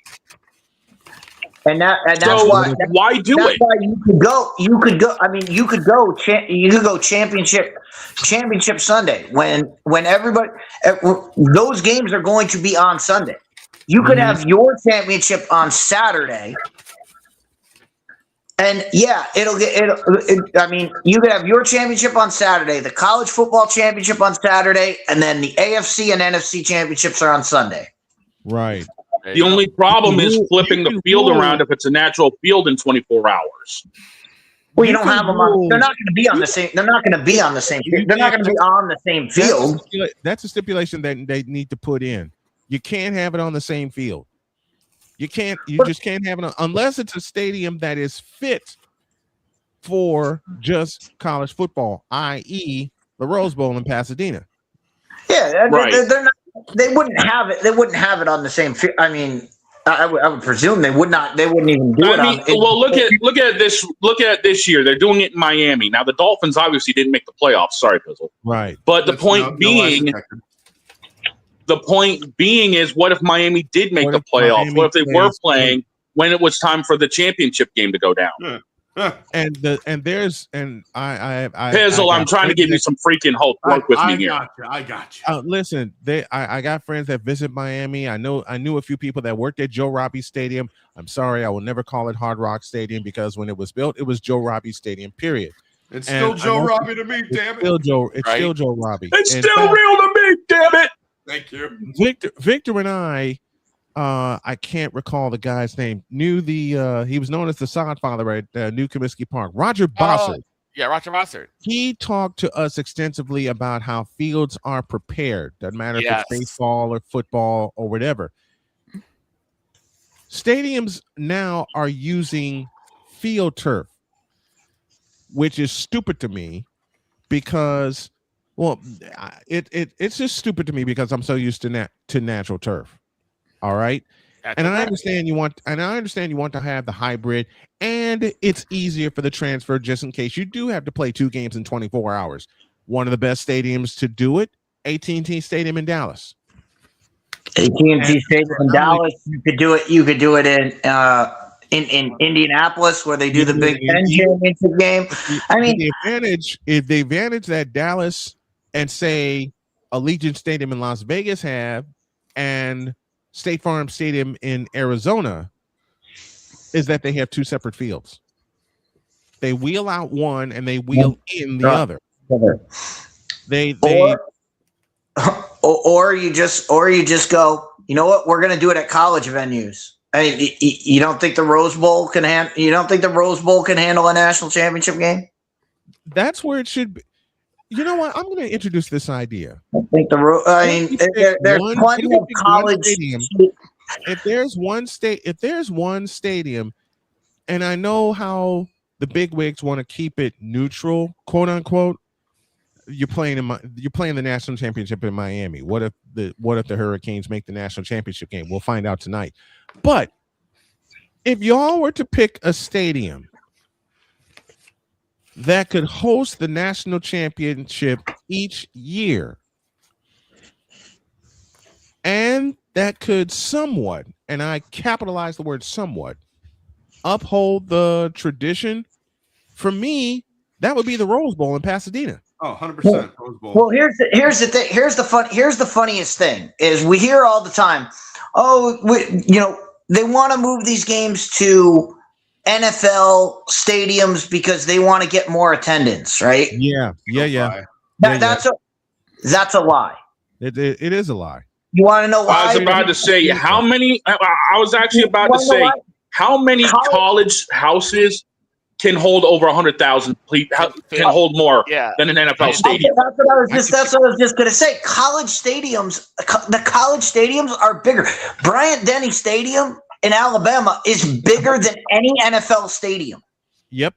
It holds more people than any NFL stadium. If you want to look at it from that standpoint, almost every stadium in the SEC is bigger than every stadium in the NFL. The horseshoe is bigger. The horseshoe is bigger. The only stadium, and I saw them do this for the Super Bowl, the only stadium that could compete with attendance figures would be AT&T Stadium.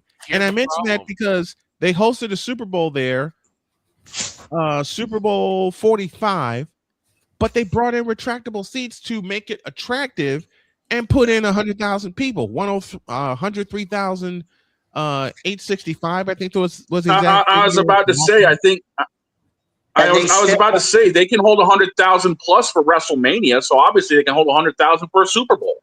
Yeah, but there wasn't 100,000 people at WrestleMania.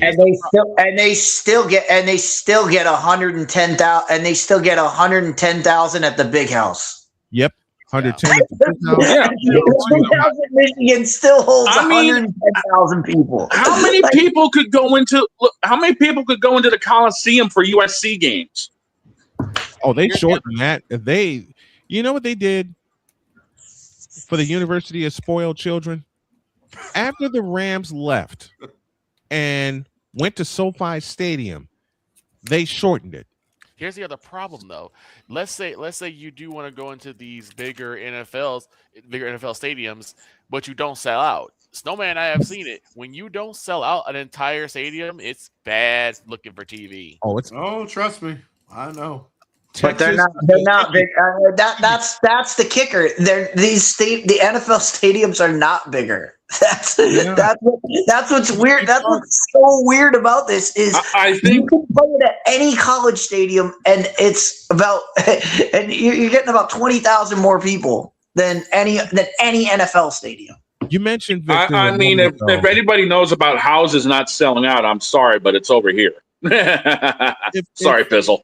Victor, you talked about what if stadiums don't sell out. I offer a prime example. New Year's Day, Joe Robbie Stadium. Yep. Oregon and Texas Tech. Do you know how many empty seats there were at kickoff? A lot. At Joe Robbie Stadium. If they sold half of that house, and I truly mean that, if they sold half of that house, it would have been a miracle. Right. Okay. And something that Jody and I mean, talked about. I think that's the biggest problem. That's the biggest problem out there is selling the house, because how many people are actually going to want to travel to, say, Joe Robbie, or go down to, AT&T or whatever, Right. if it's a long drive? Yep. Yeah, unless you have a loyal fan, unless you have a very, very loyal, not just loyal fan base. It depends on the school, but a loyal alumni fan base. I offer the example of a friend. I offer the example of a friend of mine who said Ohio State travels to Glendale, Arizona, whenever they're placed in the Fiesta Bowl. Why do you think Ohio State loves going to the Fiesta Bowl? Because most of the alumni lives in Arizona. Right. They live in the Southwest, so they could sell that joint out anytime. Right. Why do you think the conference championship games are bigger sellouts than the CFP? Save the ACC, and we know the disaster that happened at Ericsson Stadium in the ACC. Oh God, ACC doesn't exist at this point. Finding a venue is not a problem. It is not a problem. It's not a problem. Like, finding a venue is they'll find a venue to play it at, and they'll pack finding it and selling it are two different ball games here. Yeah. Yep. Damien says in the chat. We're also talking about a third. We're talking about a second round game. The national championship game is going to sell out. Oh, national championship's not going to be a problem. Damien, using Raggedy Field for a bowl game. First of all, Raggedy Field couldn't hold 40,000 for a football game. Northwestern proved that, and Northwestern sold the house out. Wait, okay? So you want to wait a minute. Raggedy Field can't hold 40,000 for a Cubs game. Let's be real. Listen, I hope I mean this kiddingly. I hope they blow Raggedy Field to smithereens, because you could put a 500-foot scoreboard on that doggone thing. You could put all the electronics to make it feel like a 21st century stadium, and we all know it was built in the 18th century, just like Fenway Park. But at least Fenway Park has 3 world championships to help upgrade Fenway Park, and I've been in that place and I love it. I love Fenway, and I'm not a Red Sox fan by nature, but I love Fenway Park more than I love Raggedy Field. If I ever set foot in Raggedy Field, I better be going under. That's it, and that's all. Back to business. Finding a house is not a problem. Selling the doggone thing on a playoff that is more flawed than the Chicago Cubs catching outfit is. You're lucky that Allie's not here. Hey, you know where they? Hey, Snowman. That brings up a great point. I know a stadium that's going to be open. They don't have to worry about games being played at. They can play the game. They can play at Soldier Field. Because when the Bears are moving out. They're moving out. Bears are moving to Northwest Indiana. They're moving out. You can just play the game there. But it won't. But the problem is, well, they could either play the. Hey, they could either play the game. They could either play the games there or play them over at Arrowhead since the Chiefs are leaving. Yeah, exactly. They'll bring the house down at Arrowhead Stadium. After a great year, why in the world the Bears leave? It's so stupid. You know what? I don't. The Bears will brown. As far as the Bears go, give me this. You know what? Give me this doggone camera. Oh. As far as the Bears go, who cares? And Nobody. I don't think Obviously, a lot of people on Saturday night. Damn it, Jen, get out of my head. Obviously, a lot of people my head. Hey, matter of fact, why don't I just go ahead and do this? Let me find it. I can't find the button because dog's been in my truck again. Obviously, a lot. Damn it! I keep telling you that's not me. That's you. I know it's you. I see your paw prints on every button in this doggone truck. I'm just saying that. I don't have. What happened in Soldier Field against Green Bay? A lot of people care. You may not. That's what I get for working after the nachos. Give me this, but I'll use this button instead. Me care about what happened Saturday night? That's a lie. That's a lie. That's a lie. I mean, we know you're there, but you're not everybody. And by the way, thank you to the NFL for putting Bears behind a paywall. I agree. I didn't want to watch that game anyway. So thanks. You know what? Thanks for doing that. Thank you for putting. You know why? Two of your big markets are playing a rivalry that has gone over 100 years, and you put it behind a paywall. That is the stupidest business I've ever heard. DIETZ, this one's for you, buddy. The fact that they put Packers Bears, the oldest rivalry in the NFL, behind a paywall tells every thinking, rational fan with a brain. I ain't got no time for this bullshit. I'm a Patriots fan, and I would have been fine with our game going behind a paywall over Green Bay and Chicago. It's a stupid thing. You have a team you have the defending Super Bowl champions taking on a team with a losing record. Right. Put that game behind the paywall. Put that behind the paywall. I agree. Exactly. I agree. You got the Super Bowl champs taking on a team with DIETZ right now feeling the epitome of what are we doing? Yeah, exactly. My God, dude. Listen, what? Listen, you know what you do, DIETZ? As much as I hate to say this about my team, facts are facts.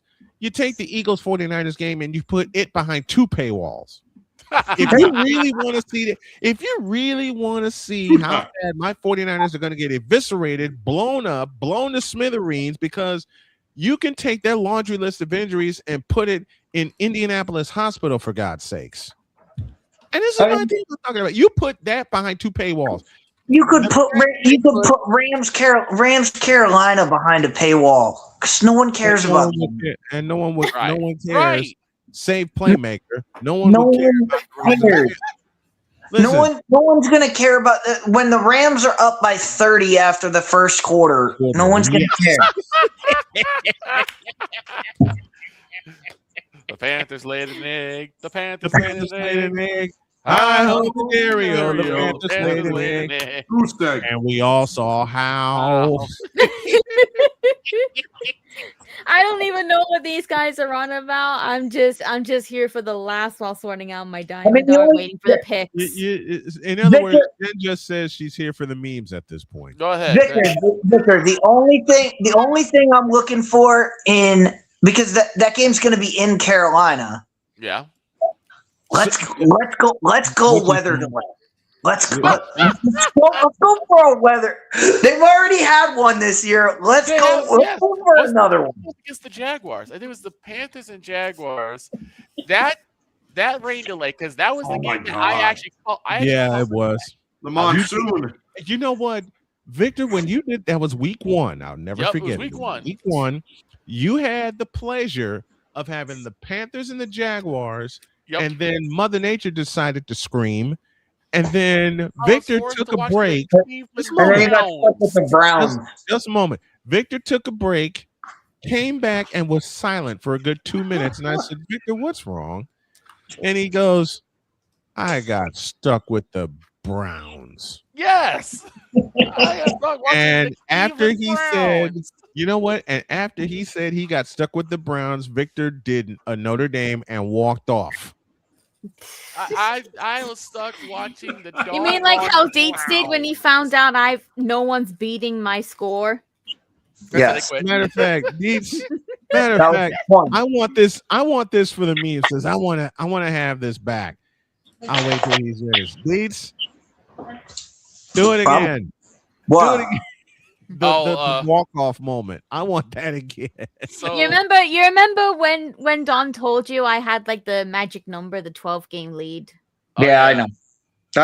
Hold on. I got to get into character here. Okay. Okay. Where's Don at? Where's Don at to do it again? We'll wait for him to come back, and I think that's how we'll close everything out. But you know something we can do? You take Pizzle, forgive me. You take off that mask and it's Tua turn the ball over. Here we go again. Well, I mean, we got the game tonight, and we're waiting for Dog to come back before we make picks. But in the game, the game tonight is fascinating. Okay. Because and I can't wait to do. You got Miami versus this Ole Miss team, and what it's going to come down to, everybody's going to talk about how high-powered these offenses are. Right. It comes down to who can run the football. It does. Yeah. That's what's going to tell you who can win the game. Because if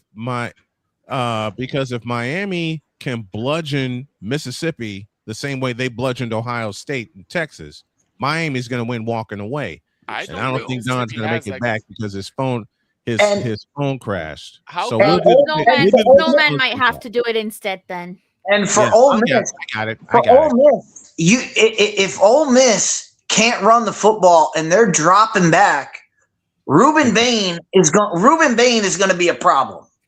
Ruben Bain's going to have if you have to drop Tristan Chambliss back all those times. If he has to drop back 30, 40 times, Ruben Bain's going to get to him 5 or 6. If they have to throw 50 times, Ruben Bain will have 10 sacks. Yeah. Yeah, I said it. Because Ruben Bain destroyed Super Saiyan. Yeah. Several times. Because before Saiyan could set in the pocket, Ruben Bain was breathing down his neck. And I agree with DIETZ. Ruben Bain should have been the Heisman Trophy winner. Ooh. Because he had he was the biggest difference maker on a team this year. But Fernando Mendoza. I know about Fernando Mendoza.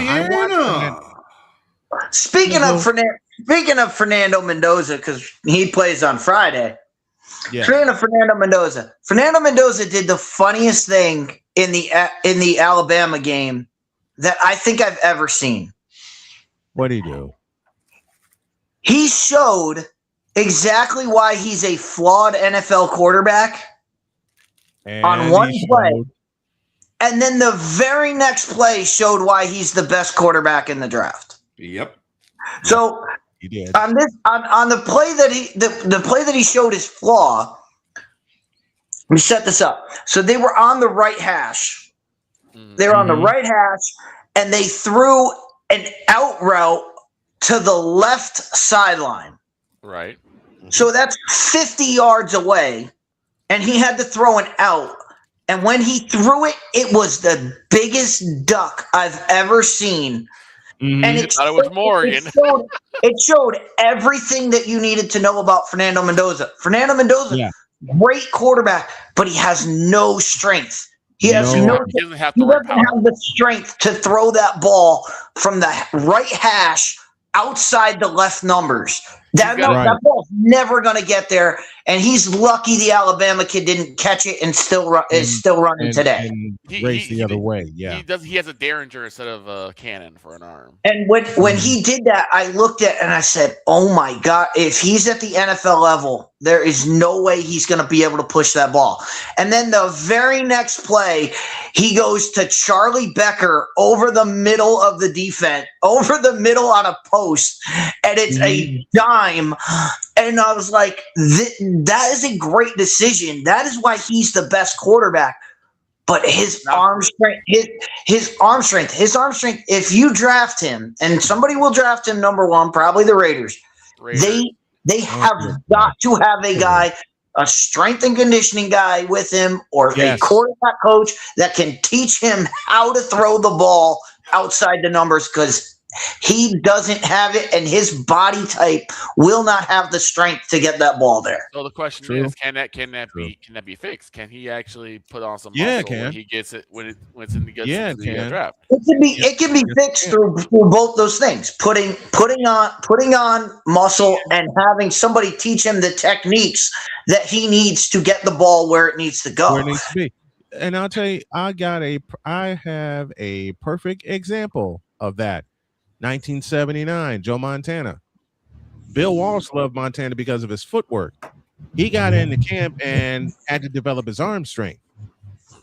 Because he already shows that he can do good decision making. It's going to be his arm strength. Well, there was another guy who they said, he doesn't have the body type to play quarterback. He's too small. He's not big. He's not big enough. He doesn't have the arm to get the ball there. And Drew Brees was a pretty good quarterback.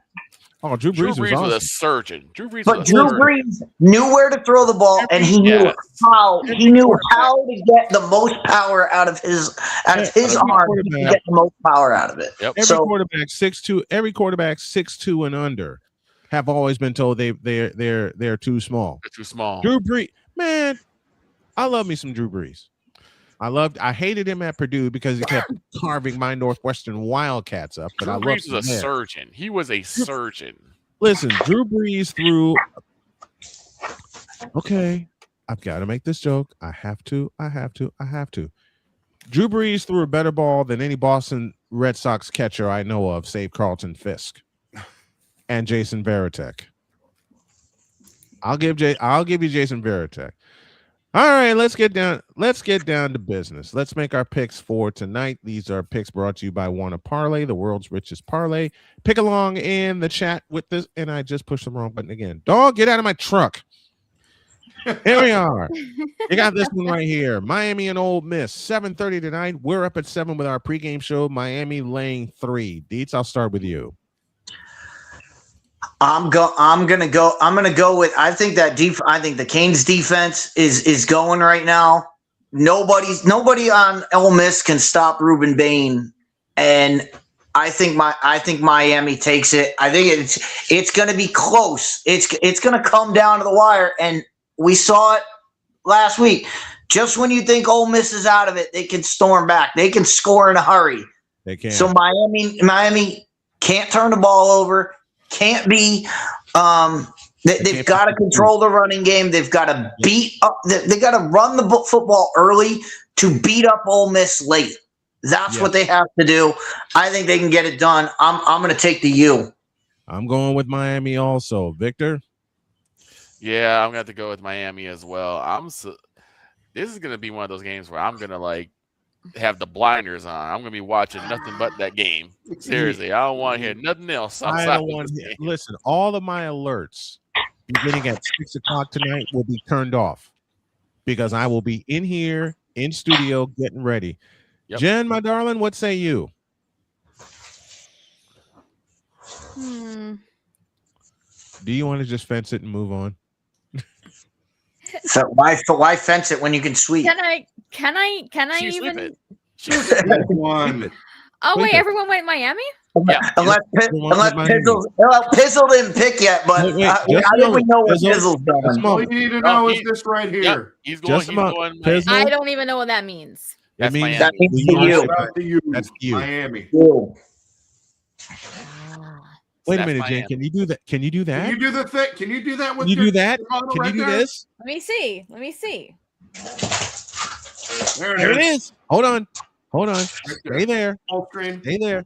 There it is. There it is. All about the U. And enacting a rule from Pain and Game Pisms, the man on the home team goes last, and we already know which way he's going. All you need to know right there. So, Jen, 3 words from you, my dearest. Pains and 5. All right, you know what? Give me this camera. Let's try something new with this. Now that I got the hand track in. Let's do it. You see this? Yes. See this hand? Mm-hmm. There you go.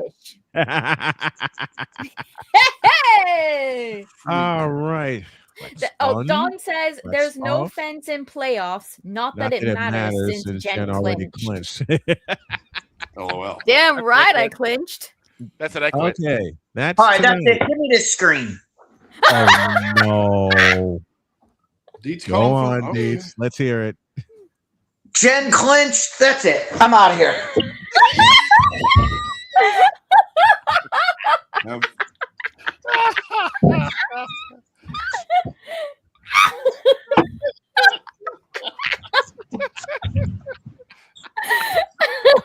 Number one, God help me, Caleb Williams.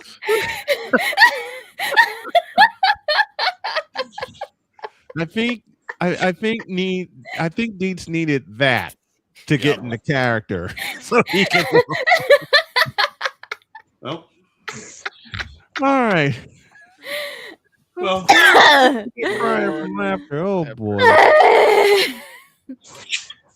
You know what? I got an idea. DIETZ, I'll tell you about it in private in just a minute. Second game is tomorrow, and it's Indiana and Oregon in a racetrack game. He put the spread in. You know what? I put it in here, and it's right here. Oregon and Indiana from Atlanta in the Peach Bowl. 7:30 is your kickoff. We're on at 7 tomorrow with the pregame show. Indiana laying 5, and I'll start with Pizzle. Indiana is favored by over Oregon by 3.5. Over under set 48.5. Okay, and so I'm going to go with the hot hand here, and I'm going to go with Indiana. Upstairs to DIETZ. The hardest thing in football is to beat a team twice. 2 times. 2 times. I'm going with the Ducks. Man, give me this camera. Uh-oh. You going with the Ducks? Yep. I'm out. Oh, everyone's leaving. Where do we go? Wait, you can't go to where we need you to Wait, go. you're the host of this thing. Everyone's doing it. That's for DIETZ. Come on, everybody's doing it. That's for DIETZ. I'm going with Indiana. The way they bludgeoned Alabama is going to be the way they bludgeoned Oregon. It's the way they did it the first time. It's the way they're going to do it this time. They're going to do it with their running game. If Oregon can find a way to stop their two-headed monster in the backfield of Roman Hemby and Kalen Black, then they'll have a shot. If not, then Oregon's in trouble. I'm going with Indiana, and I'm going to lay the points with Indiana, and I think they'll cover it. Let's go to Victor. Yeah, as a show of gratitude for the Hoosiers beating the absolute mess out of the Roll Tide, And shutting Stephen A. Smith up for once. Thank you. Exactly.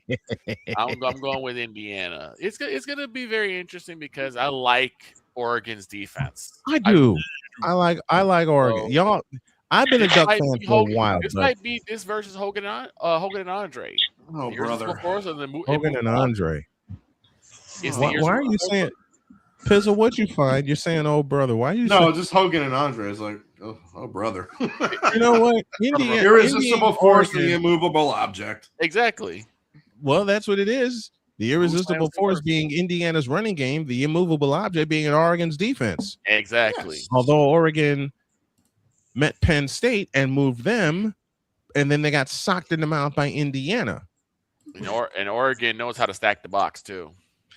They have stacked the box, which means remember that game. Now it was in Autzen Stadium, so you have to give a lot of credit to all the credit to Indiana. Mm-hmm. But one tipped pass. Changed that entire game. It changed that entire game because Dante Moore was cooking. And if he leads them down there and scores a touchdown, that game probably goes the other way. Probably. And a tipped pass, Indiana gets an interception, Mendoza goes down and scores, and that changed the entire game. That was ball game, which means Jen has a message for DIETZ. DIETZ? Oh no. I want you to do me a favor, okay? I want you to take one of these. As a matter of fact, wear it on your forehead. Wear it on your forehead, yeah? Oh god. And I want you to stay solo. Second place. Good grief. The sibling rivalry continues. It never On that stopped. note, have a great day. God bless. Remember to make your next move your best move. And always remember, if your dreams don't scare you, they are simply not big enough. Dream big, do bigger. We hope y'all are too. We hope you join us. Let's have a record-breaking number tonight for Miami and Ole Miss. So long, everybody.